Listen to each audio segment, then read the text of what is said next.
전도서 3장 1절부터 8절까지 읽겠습니다. 전도서 3장 1절로 8절까지 다 같이 읽어보겠습니다. 시작.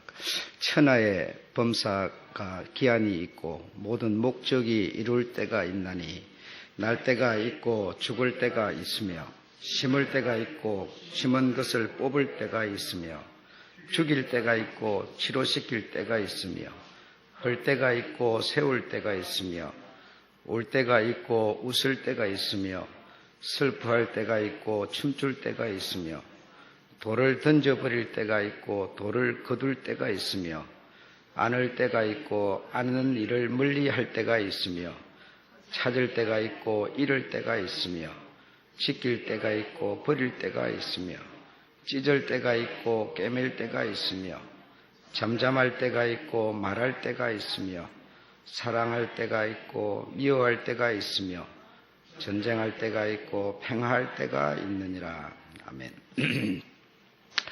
오늘은 범사의 기한과 때에 대해서 말씀을 드리겠습니다.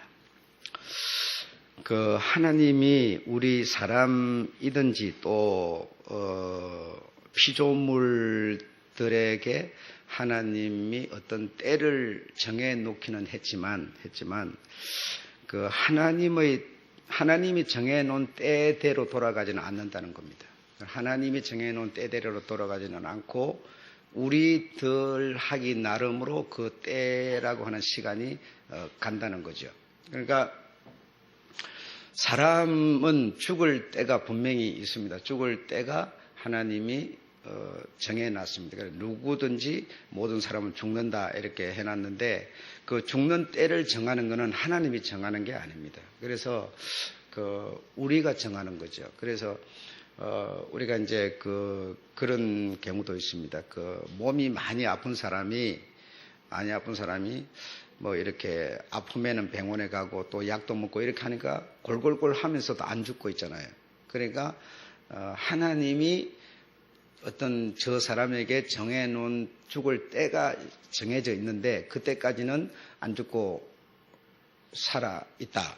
우리가 이런 생각을 많이 하게 되는 거예요. 그러니까 때는 정해져 있지만 누구든지 태어나면 죽는다라고 하는 때는 정해져 있지만 그 때 시간 맞추는 거는 내게 달린 것이지 하나님에게 달려 있는 게 아니다 이거죠. 그러니까 나는 태어나가지고 뭐 50년을 꼭 산다. 너는 어떤 상황이든지는 50년을 살아야 된다. 이렇게 하나님은 정해놓지 않았다는 거죠. 나라고 하는 존재도 이 세상에 태어난 것도 하나님이 나라는 사람을 태어나게 할 필요가 있습니까? 나라는 사람이 태어난 거예요. 그렇죠? 내가 만약에 내 부모가 만약에 혼자 만약에 산다든지 이랬으면 나라는 존재는 없는 거죠.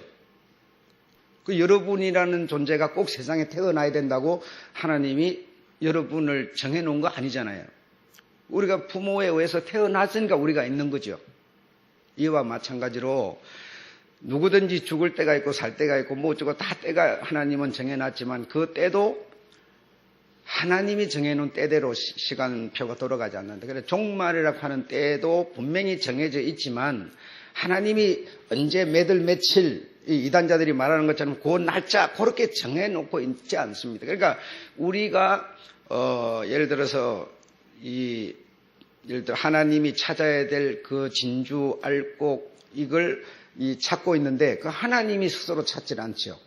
우리를 시켜서 찾으시는데 우리가 찾는 일을 게을리하면 그 시간은 길어지는 거죠. 하나님은 정해놨지만 그 시간은 길어지는 거고 우리가 예를 들어서 부지런해가지고 막 열심히 하면 그 때는 당겨지는 것이죠. 그러니까 정해져 있지만 그 정해져 있는 시간을 땡기고 미는 것은 우리에게 달렸다 이겁니다. 우리에게 달렸다. 예. 그런데 목적이나 이 때는 분명히 있지만 그 때를 땡기고 미는 것은 우리의 몫인 것이지 하나님이 딱 누구는 태어나서 누가 태어날지도 하나님은 모르는 거죠. 나라는 사람이 태어날지 안 태어날지 하나님이 어떻게 알아요? 그러니까 누군가가 어떤 뭐 오래 살 수 있는 또 뭐 오래 안 살 수 있는 어떤 사람은 태어나가지고 5살 때 죽으라고 하나님이 그렇게 정해놨겠습니까? 그렇게 정해놓은 거 아니에요. 그렇게 정해놓은 게 아닌데, 그 이제 세상 말로 하필 그때 그 아이를 태워가지고 뭐하러 그렇게 주일날 예배 안 드리고 놀러 가겠어요? 그래서 사고 나서 죽은 것이지. 하나님이 네 5살에 그렇게 죽어라. 그렇게 정해놓고 있지는 않다 이겁니다. 예, 정해놓지 않다. 그러니까 우리가 그런 걸 모르니까 뭐 하나님이 이렇게 다 하는 거 아니냐 이렇게 생각하지만 하나님이 그렇게 복쟁이처럼 누구는 미워서 오래 못 살게 이렇게 정해놓고 누구는 이쁘니까 오래 살도록 정해놓고 그리하지 않는다 이겁니다. 믿으시죠? 자, 오늘은 나라의 생성 그리고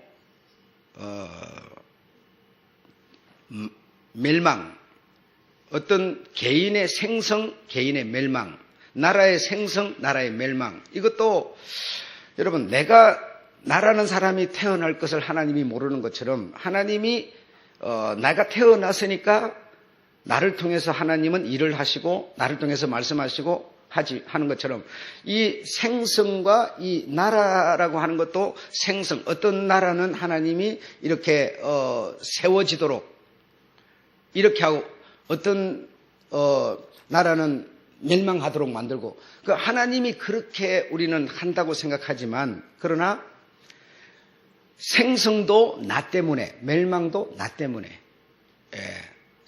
나라가 이 힘이 있어지는 것도 나 때문에 그리고 힘이 있어졌다가 그냥 힘이 슬슬 빠지면서 망하는 것도 나 때문에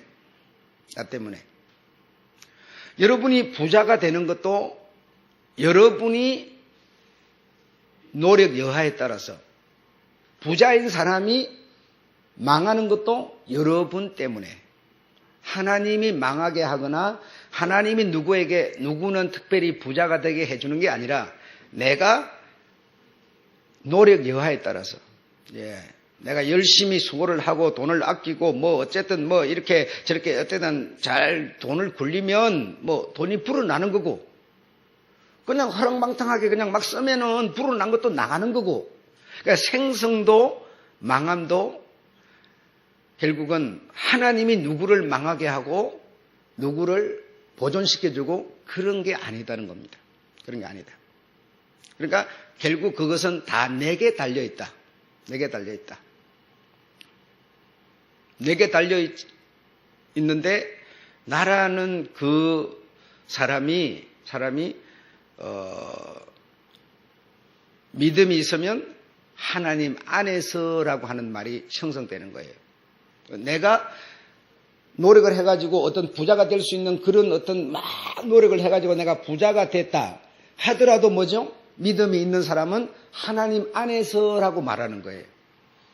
그 믿음이 없는 사람은 뭐라고 그러세요? 내가 다 했다. 내 노력으로 다 된 거야. 하나님은 아무 내게 도움 준 게 없는 거야. 이렇게 말하는 거예요.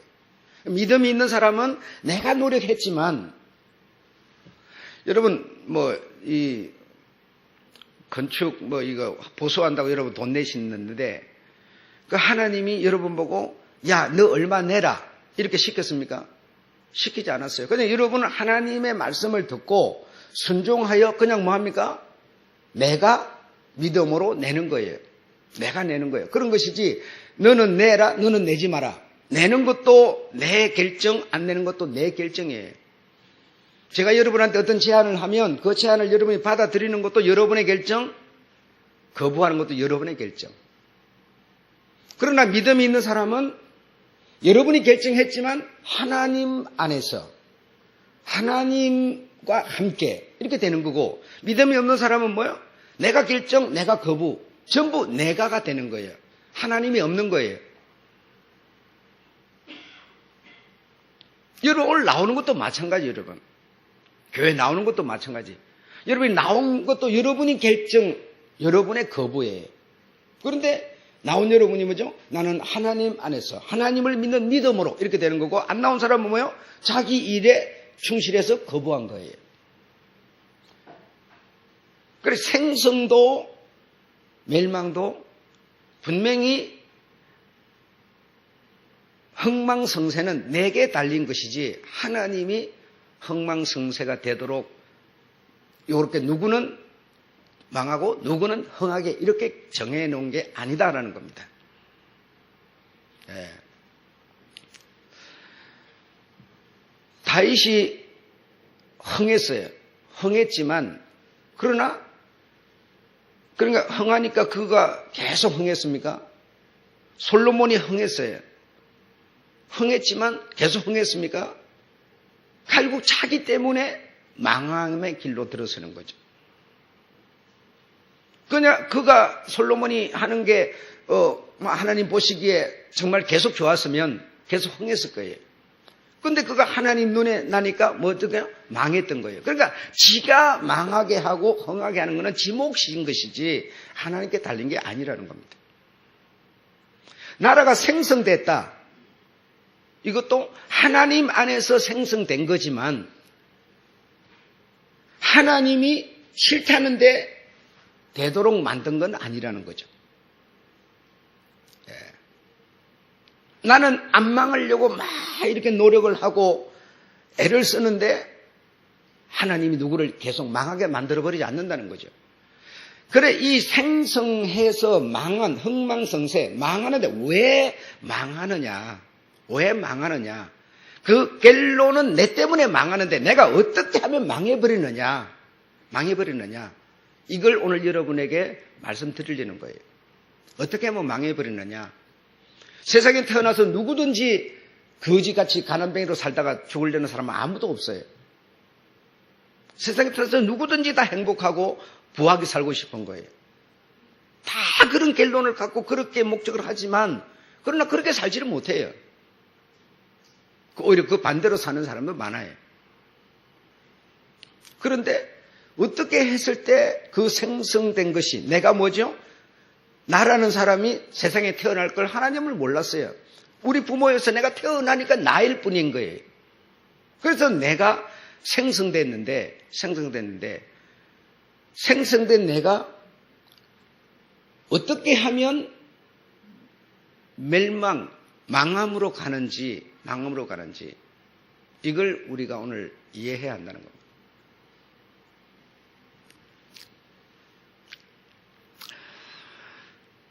자, 그래서 이 성경과 세상의 어떤 그런 다른 점이 뭔가 하면 성경은 어떤 나라가 생성돼 갖고 망했다 이랬을 때 왜 망했느냐가 이 성경에는 지적하는 겁니다. 그 사람의 자존심, 그 사람의 마음 아픔을 따지지 않고 하나님은 망하는 그 사람을 통해서 또 다른 누군가를 교육할 필요가 있어서 그 사람에게 상처가 되고 그 사람의 마음이 아프더라도 가시로 찌르는 것처럼 찌르면서 망한 그 나라를 통해서 하나님은 뭔가 교육하고 가르치려고 하고 있는 거예요. 그러나 세상 글이라는 것은 그냥 망했다로 끝나는 것이지 이 망한 것을 가지고 우리에게 주려는 교훈까지는 설명하지 않아요.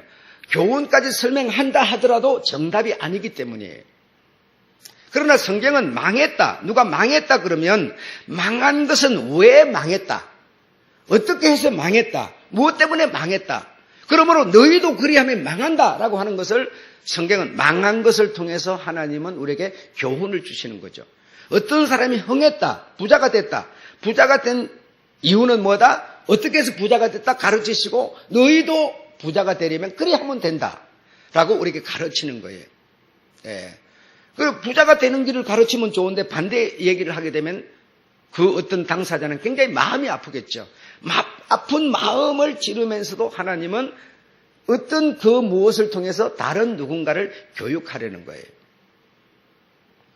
그래서 부모가 자식한테 채찍을 한다. 그러면 엄마 아빠가 내가 무슨 미운 털 박혀서 나한테 왜 때려? 이것만 생각하지만 그러나 때리는 부모는 뭡니까? 때리는 것을 통해서 다른 데 의도를 갖고 있는 것이죠. 다른 목적을 갖고 있는 거죠. 이것처럼 하나님은 우리 아버지시기 때문에 아버지가 자녀들을 교육할 때 아프고 상처가 되더라도 때린다. 때리면 그 맞는 자식은 아프지만 다른 자식을 교육해야 한다는 거죠. 예. 그냥 광범위하게, 평범하게가 아니라 구체적으로 큰아들을 통해서 교육하려는 목적이 있고 작은 아들을 통해서 교육하려는 목적이 있는 거예요. 구체적으로 너를 통해서 나는 다른 자식들에게 양식을 주고 싶다는 거예요. 양식을 주고 싶다는 거예요. 그래서 성경에는 이스라엘이라고 하는 나라 중심으로 생성과 소멸에 대한 얘기를 계속 해가는 거예요. 어떤 왕이 생성됐다. 그러면 그 왕이 소멸됐다. 어떻게 하니까 왕이 되고 어떻게 하니까 뭐요? 소멸됐다. 계속 성경에서 가르치는 거예요. 그래서 줄줄이 열왕기 상하면 열왕, 그래 계속 왕이 나와가지고 뭐예요? 소멸되는 거예요. 그 왜 소멸됐다? 어떻게 해서 그가 왕이 됐다? 계속 성경을 가르치고 있는 거죠. 그래서 너희도 저 어떤 왕처럼 왕이 될 수 있는 길을 제시하고 또 소멸되는 길을 또 제시하는 거죠. 왕 그러면 나라를 말하는 건데 나라가 생성됐다. 어떻게 하면 너희 나라가 망한다. 어떻게 하면 그 너희 나라가 또 흥한다. 계속 가르치고 있는 거죠. 그래서 성경은 그냥 묻어버리고 감춰버리면 그만인 것을 드러내놓고 계속 그걸 갖고 얘기를 하는 거예요. 그러면 그 당사자는 얼마나 고통스럽겠어요. 계속 찌르는 얘기를 하니까. 그럼에도 불구하고 계속 얘기를 하는 거예요. 왜 그럴까요? 다른 하나님의 자녀들에게 양식을 제공해야 되기 때문에. 하나님의 이 말씀은 양식이기 때문에 계속 양식을 제공하려니 소멸된 그 어떤 대상자를 계속 얘기를 하는 거예요. 시대가 1년, 2년, 3년, 1세기, 2세기 계속 하면서 이 세상이 종말할 때까지 계속 그 소멸된 그 어떤 아픈 상처를 가진 그를 끄집어내가지고 계속 얘기를 하는 거예요. 그래서 다른 자녀들에게 하나님의 양식을 제공하고 있다 이겁니다. 여러분 지금 이 시대가 여러분도 물론 느끼시는 분도 있겠지만 깊이 생각을 안 하려는 시대예요. 다시 말하면 가시로 찌르면 아프다, 안 찌르면 안 아프다. 그냥 촉각적이고 시각적인 눈에 보이는 그것만으로 만족하고 불평하는 시대라는 거예요. 뭔가 생각을 하고 정말 그런가 저런가 좀 깊이 뭔가 연구를 하고 이런 게 없는 시대예요. 그냥 내 기분 좋으면 그만이고 기분 나쁘면 나쁜 거고 그냥 이것밖에 없는 거예요. 깊이 생각하는 시대가 아니에요. 그러나 나는 여러분에게 깊이 생각할 수 있도록 말씀으로 여러분을 파고 들어가는데 여러분은 그게 듣고 싶지 않은 거예요. 거부 반응을 보이는 거예요. 그걸 못 들어서 뭐해? 그거 알면 뭐해? 이러는 거예요. 그래서 여러분 믿음이라고 하는 거는 그냥 막연히 생기는 게 아니에요. 막연히 생기는 거예요. 수학 문제를 여러분이 하나 잘 정말 노력해가지고 하나 딱 풀어내 보세요. 얼마나 자신감이 생기겠어요. 우리가 공을 치면서도 내가 공을 쳤을 때 그것이 상대방 코트에 가서 꽂히면 여러분 내가 자신감이 생기지만 내가 때렸는데 그 날아가 버리면 여러분 다음번에는 잘할 수 있어야 되는데 한 번 에러가 나면 뭐죠? 또 에러가 나고 계속 반복되는 거예요. 믿음이라는 거는 내가 정말 그 어떤 과정을 겪어 나갔을 때 거기서 요만한 게 생겨서 그것이 큰 덩어리가 되고 이러는 것이지 연구도 안 하고 생각도 안 하고 어떤 깊이도 없고 근데 그냥 믿습니다 그래 뭐 쉽게 믿습니다 그래가지고 믿음이 막 생기고 그러지 않아요 여러분. 어떤 과정을 내가 딛고 고비를 넘기고 했을 때 그 믿음이라는 게 쌓이면서 튼튼하고 강한 믿음이 되는 것이지 믿음이라는 게 그렇게 우스꽝스러운 게 아닙니다 여러분. 자 그래서 우리 이 생성과 소멸에 대한 얘기를 하면서 우리 이 한국이라고 하는 나라의 생성과 소멸에 대한 얘기를 여러분에게 해서 왜 이 한국이 생성된 한국이 소멸되냐? 소멸되냐? 그 원인이 뭐냐? 원인이 뭐냐? 이걸 축소를 하면 내 개인이 될 수 있고요. 축소를 하면 내 가정이 될 수도 있는 거예요. 확대를 하면 세상이 될 수도 있는 거예요, 여러분. 자, 그래서 한국에 사국이 있었어요. 사국이 있었는데 아시죠? 예, 고구려, 백제, 신라. 하나는 뭘까요? 가야예요. 자, 이 네 나라 중에 제가 오늘 짚으려고 하는 것은 가야를 짚으려는 겁니다. 지난 시간에는 인도를 여러분에게 짚었어요. 인도가 왜 불교 나라가 아닌데 왜 불교 환생설을 받아들이게 되었는가에 대해서 지난 시간에 말씀을 드렸어요. 자, 이 가야라고 하는 나라는 이 사국 중에서 가장 하나님을 섬기고 그리고 경건한 나라였습니다. 이 사국 중에 가장 하나님을 경건한 자세로 섬기고 믿던 나라인데 이 가야라는 나라가 왜 가장 먼저 소멸될 수밖에 없었느냐? 그럼 하나님을 가장 경건하게 잘 섬기는 이 가야를 왜 하나님이 지켜주지 않았느냐? 이걸 우리가 알 필요가 있는 거죠. 이 한국이라고 하는 사국은 여러분 쭉 들었은 분은 아시겠지만 군대를 주둔시키는 나라가 아니었습니다. 이 나라들의 지도자급은 제사장들이었어요. 우리가 나라 그러면 제일 먼저 뭐가 중요합니까? 국방이죠. 국방을 튼튼히 하고 군사를 훈련시켜서 나라를 어떤 안보를 하고 튼튼하게 만드는 이런 걸 해야 되는데 이 동방의 이 사국은 그런 것을 우선시하는 나라가 아니었습니다. 아니고 형제애를 가지고 서로 사랑하면서 하나님을 섬기며 제사를 드리며 그때는 우리가 드리는 이런 예배를 통해서 하나님께 예배를 드리는 상황이 아니었어요. 그때는 제사를 드린다. 그 제사가 우리가 드리는 예배와는 너무나 상황이 달라요. 예. 요즘에 와서 이제 우리가 이렇게 예배를 드리는 거고 얼마 전만 하더라도 예배가 아니라 강단이 아니라 제단이라 그러고 이게 그런 상태였어요. 그때 나름대로 하나님의 어떤 그렇다고 성경이 있는 것도 아니니까. 그래서 하나님을 섬기는 예법이 오늘날과는 많이 달랐다 이 말이죠. 그런 이 사국이 형제애를 가지고 서로 존중하면서 공동체를 이 제사장 밑에 또 대제사장 밑에 제사장 이런 방법으로 이 성경이 말하는 방법으로 왕을 세우지 않고 이러고 살고 있었는데 대륙 때문에 대륙에서는 군사를 만들고 왕을 세우고 막 이 어떤 힘을 가지고 막 위협을 해 오니까 하는 수 없이 동방에서도 우리가 공동체를 만들자 해서 이제 왕 시대로 들어가게 되는데 이 가야의 수로왕이라는 이 왕은 그래도 이 사국 중에서 가장 하나님을 섬겼고 그리고 문화 문명도 뛰어났습니다.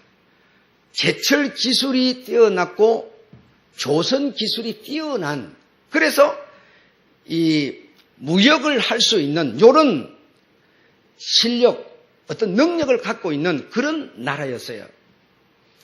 크지는 않지만 그래도 솔로몬과 같은 그런 지혜를 가진 왕으로서 외국에서까지 와서 수로왕의 지혜를 듣고 갈 만큼 그러니까 이 지혜도 어디서 나오는가? 자기 입을 통해서 나오지만 하나님으로 말미암아 하나님과 함께하는 그런 왕이었기 때문에 그런 어떤 지혜가 하나님으로 말미암아 그의 입을 통해서 나오고 있었으니 그래서 어떤 어려운 문제가 생기면 와서 조언을 듣고 이렇게 했었어요.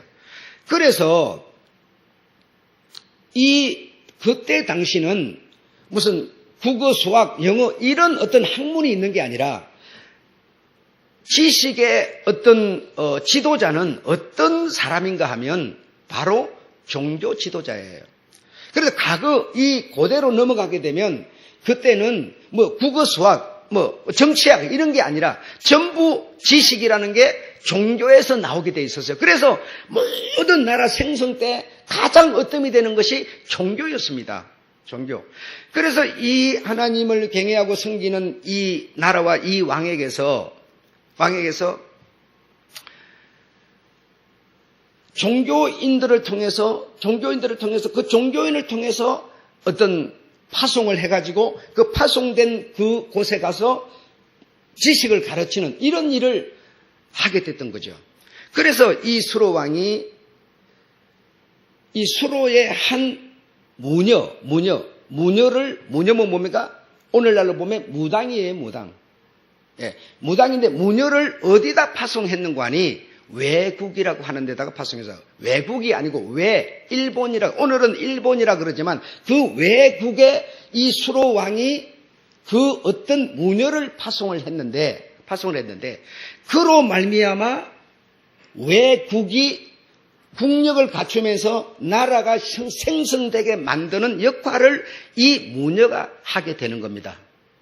그래서 일본이라고 하는 그 당시 외국은 30개의 부족으로 이렇게 있었는데 그 30개의 부족을 하나로 묶어서 독립국가로 만드는 역할을 이 무녀라고 하는 수로 왕이 파송한 이 무녀라는 이 여자가 가서 일본을 국가로 형성해 되도록 만드는 역할을 하게 됩니다. 하게 돼서 뭘 가르쳤겠어요? 일본에다가 제철 무슨 이런 거기는 배도 없이 전부 여기서 빌려다가 배를 쓰는 그 정도 수준이었어요. 그런데 이 여자가 비미호 이름이 비미호입니다. 비미호라고 하는 여자는 누구냐? 바로 수로왕. 다시 말하면 이 한국에서 다시 말하면 파송한 이런 오늘날로 보면 선교사와 같은 역할을 했던 여자죠. 이 수로왕 여기에 누가 와서 인도 왕의 공주 허황옥이라고 하는 딸이 와서 이 수로왕 그 나라를 가야 나라를 정말 복음을 전해서 어떤 예법이 별로 없이 그냥 오늘날 우리가 생각하는 어떤 종교 그런 개념도 별로 없이 이 어떤 하나님에 대한 그냥 경외심, 어떤 존경심 이런 것만 갖고 있는 그곳에 와서 이 허황옥은 복음이라고 하는 도마로 말미암아 복음이라고 하는 것을 들고 들어가지고 이 가야에 이 복음의 씨앗을 뿌렸으니 여기에 감명을 받은 거기서 이 비미호가 탄생하는 겁니다. 비미호가 탄생해서 외국, 다시 말하면 일본에 가서 30개의 부족을 통일연합체로 만드는 역할을 이 여자가 해내게 되는 거예요. 자, 이렇게만 들어도 얼마나 가야라고 하는 나라가 대단한 나라입니까? 복음을 예루살렘의 복음이 인도에 와서 인도에서 이 가야에 와서 가야에서 또 외국으로 넘어가서 복음이 세계로 확산되도록 하는 역할을 하는 왕이요 하는 나라였으니 얼마나 위대하냐 이 말이죠. 우리 같으면 상상도 안 되는 얘기거든요. 그런데 이런 일을 이 가야는 하고 있습니다. 하고 있는데 왜 하나님이 이 가야를 버리셨느냐 이겁니다. 이게 중요한 얘기죠. 여러분, 우리가 어떤 생각합니까? 내가 하나님께 와서 11조도 드리고 예배도 드리고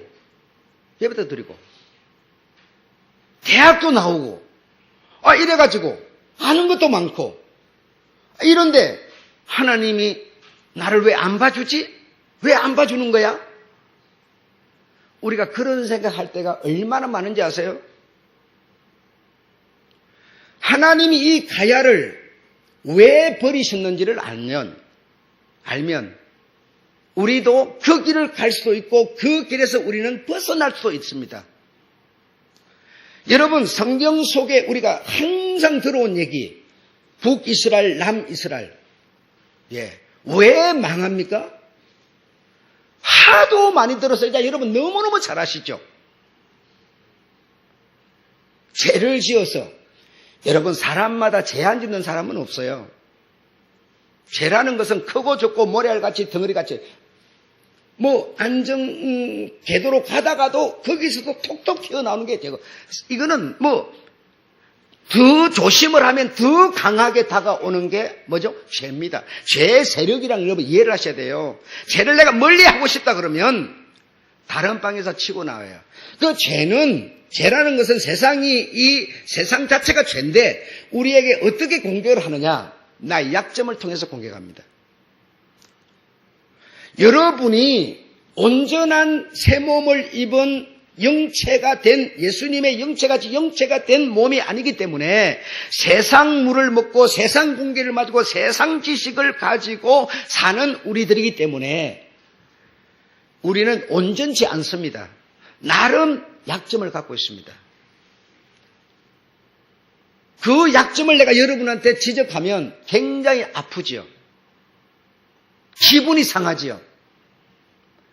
그 상하기를 잘하는 사람에게는 뭡니까? 항상 죄는 자존심을 건드리면서 들어가는 겁니다. 어떤 사람은 욕심이 많아요. 욕심이 많으면 욕심 쪽으로 언제나 죄는 차고 들어가는 거지, 내가 감당할 수 있는 데는 죄가 들어도 내가 감당해버려요. 그래서 절대로 죄가 못 들어와요. 그러니까 내가 약점이 모든 사람은 약점을 갖고 있는데 그 약점을 통해서 이 죄는 침범하는 거예요. 성질이 급한 사람은 여러분 성질을 돋아버리면 돼요. 그럼 바로 제가 지금 은혜 받아가고 은혜가 이만큼 충만했는데 뭐죠? 성질 급한 사람은 성질을 딱 건드려버리면 바로 확 다 쏟아버리고 바로 그냥 죄가 들어가 버려요. 여러분, 그래서 이 세상에서 죄라는 것을 내가 안 지어가지고 하나님과 친해지는 법이 없어요. 친해지는 법이 없어요. 그러면 죄를 그러면 멀리 하면 죄를 그러면 세상에 그러면 내가 안 살면 죄를 안 짓겠지만, 그래서 옛날에 성자라고 하는 사람들이 세상 땅을 안 밟으면 죄를 안 짓겠지 해가지고 나무에 올라가서 평생을 산 사람도 있어요. 밑에서 밥을 달아 올려줘서 달려준 거 갖고 먹고 또 내려주고, 그럼 그거 죄 아니겠습니까? 자기 때문에 얼마나 많은 사람을 고생시키고 있어요? 밥 갖다 날라야지, 줄 달아 올려야지, 줄 달아 내려야지. 남 고생시키는 건 죄가 아니에요, 여러분. 그러니까 그렇게 해서 생성과 소멸의 길로 들어가는 게 아니라는 겁니다. 그 수로 왕은, 이 가야는 이 사국 중에서 가장 하나님을 경외하는 나라였는데, 오늘날로 보면 선교사를 비미오를 일본까지 외국까지 보내가지고 나라를 생성되게 만드는 그런 일까지 했는데, 어찌하여 하나님은 이런 가야를 지켜주지 아니하시고 제일 먼저 소멸시키셨을까? 네.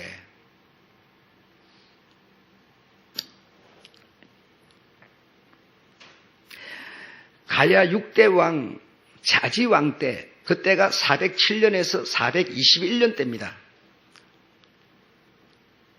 그러면 지금부터 한 1300년 전쯤이에요. 이때에 이 자지왕, 이 가야 6대 왕이 어떤 일을 하였는가 하니 용녀를 취하게 됩니다. 용녀를, 여러분.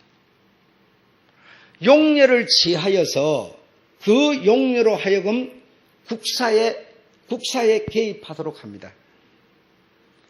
이 용녀라는 사람은, 여자는 그러면 누구냐 이겁니다. 용녀라는 사람은 누구냐? 이 용녀라는 여자를 취해서 국사에 개입을 시키게 되는데, 국사에 개입된 이 용녀는 어떤 사람이었느냐? 일명 가야의 이세벨이다라고 하는 겁니다. 여러분 쭉 들어오신 분은 이해하실 거예요. 이세벨이라고 하면 여러분 무엇이 딱 떠오릅니까? 이세벨 하면 무엇이 떠오르죠?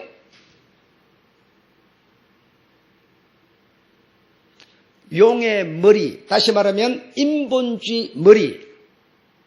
용 문화는 인본주의입니다. 인본주의의 머리가 곧 이세벨이에요. 아합항을 무너뜨린 여자가 누굽니까? 이세벨인데, 이세벨이라는 여자가 누굽니까? 예. 돈 많은 부한 두로 왕의 딸이 이세벨이었어요. 그 하나님을 잘 섬기는 아합이 그 돈, 세상 살아가는 어떤 인본주의적인 그런 왕의 딸을 아내로 맞아 들이면서 북이스라엘은 망하기 시작하고 있어요. 다시 말하면 하나님 섬기는 이스라엘에 누가 들어가니까 인본주의 용머리인 이세벨이 들어가니까 왕을 어떻게 해버려요? 인본주의자를 만들면 끝나버리는 거예요. 하나님을 경외하던 아합이 이세벨의 영향 때문에 어떻게 변해버려요?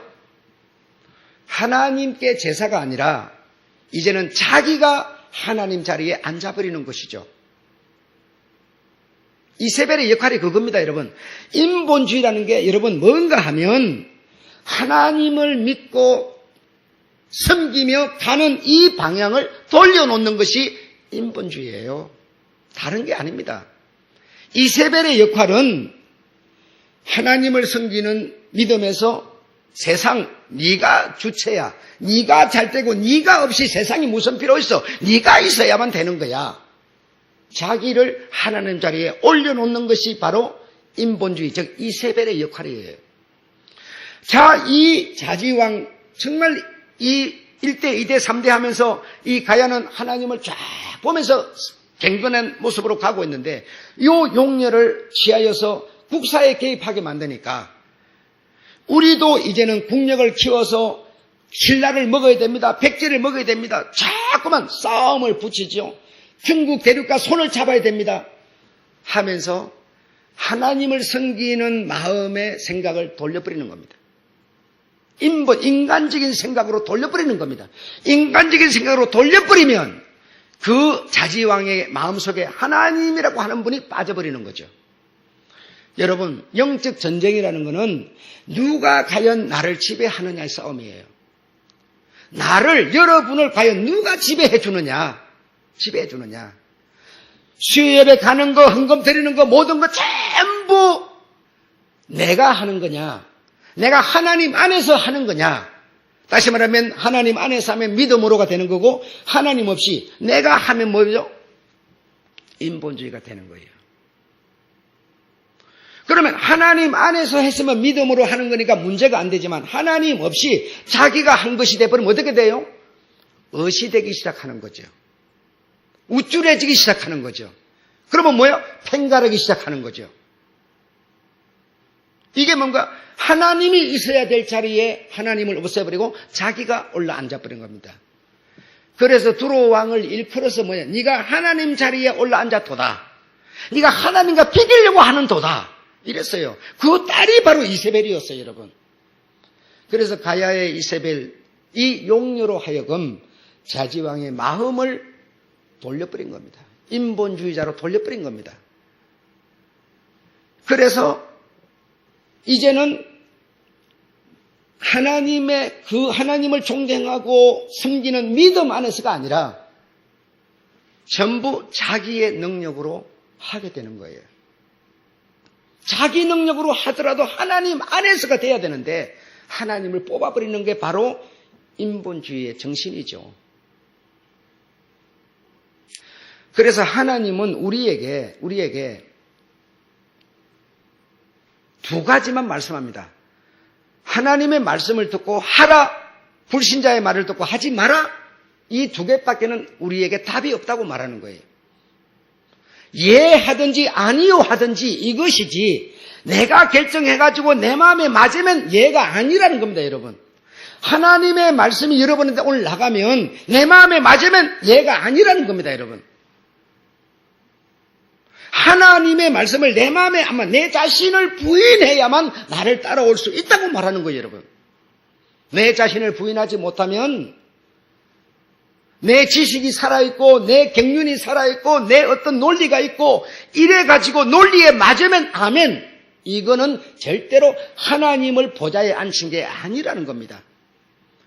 하나님이 말씀하는 것이 여러분에게 지금 철저히 안 맞을 수도 있어요, 여러분. 그러나 하나님의 말씀이기 때문에 내를 부인하고 그냥 아멘 하는 겁니다. 이걸 일컬어서 우리는 믿음이라 하는 것이지 내 사고방식에 맞으면 아멘이 아니에요. 아니 여러분. 왜요? 세상 인본주의 방식이라는 것은 자기가 주체가 되는 사상이기 때문에 내가 주체가 되고 여러분이 주체가 되면 합의점이 안 나와버립니다. 어떤 경우에도 안 나옵니다. 제가 얘기하는 게 여러분한테는 절대로 안 맞는 겁니다. 어긋나는 거예요. 내가 가진 실력, 내가 가진 크기, 여러분이 가진 크기, 실력이 다르기 때문이에요. 그래서 합의점을 찾지 못합니다.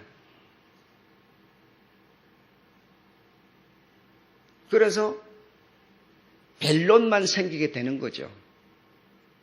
거기서 무슨 믿음이 생성될 수 있습니까?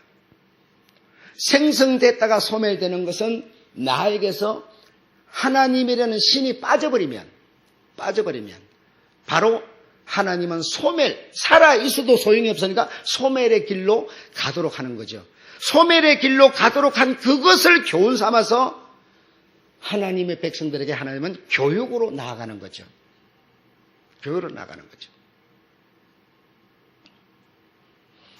그래서 인본주의, 따지면 인간이 주체가 되면 어떤 경우에도 합일점이 나오지 않고 자기 주장만 나오게 됩니다. 그래서 정치인들이 지금 모여가지고 뭐합니까? 합일점이 나옵니까? 생전 안 나오죠. 어떻게 이상한 수작 부려가지고 점수 많이 따가지고 대통령 되는 게 목적이지 무슨 합의 없습니다. 그 저기 유엔에 있던 분이 오셔갖고 뭐 하려고 그 속에 들어가서 껍질거리다 사람같이 엄청난 택도 안 되거나 속 빠져버리면 뭐 여기 내가 끼어가고 여기서 이 진흙탕 속에서 내가 있을 수 예. 정신 제대로 들면 여러분 그 속에 들어가서 무슨 결론이 있습니까? 합의가 있습니까? 아무것도 없습니다. 아무것도 없습니다. 하나님의 말씀은 우리 세상을 살아가는 우리들에게는 논리적이지 못합니다. 예. 합의점을 찾을 수 있는 말씀이 아니세요. 그래서 내 기분이 좋고 안 좋고의 문제가 아니에요. 하나님의 말씀은 내게 부딪히는 거죠. 가시로 찌르는 거죠. 예. 내게 안 찔리고 내게 편하고 내게 마냥 좋으면 오케이가 되는 겁니까? 하나님이 우리 수준, 우리하고 친구 되겠습니까? 예. 그렇지 않아요. 그래서 내게 하나님을 경외하는 마음이 있는 그 마음에서 그 마음을 뽑아버리는 것이 인본주의, 다시 말하면 용의 문화, 세상 문화가 하고 있는 일이에요, 여러분. 하고 있는 일이에요. 그래서 우리는 어느 순간인지 모르지만 딱딱하면 내가 주체가 되고 주인이 되고 하나님을 경배하고 하나님을 경외하는 경외심이 나로 바뀌어버리는 경우가 많이 있습니다. 그래서 그거 바뀌었을 때 네가 주인을 바꿨을 때 단물과 썬물이 한 우물에 있을 수 없기 때문에 그 소멸이라고 하는 현장으로 가는 것이지 죄지었다고 가는 게 아니에요. 죄지으면 뭡니까? 하나님이 뭐라고 그러면 회개하라고 그래요. 회개하라고 그래요. 그러므로 소멸이 되는 나라, 소멸이 되는 왕, 소멸이 되는 개인은 주인을 바꿨을 때입니다. 주인을 바꿨을 때. 아무쪼록 여러분의 중심에 정말 이 인본주의 문화가 여러분의 중심에 좌정하지 못하도록 하는 노력을 우리는 해야 합니다. 그러자면 내가 나를 부인하는, 나를 포기하는 이런 노력이 필요하겠죠.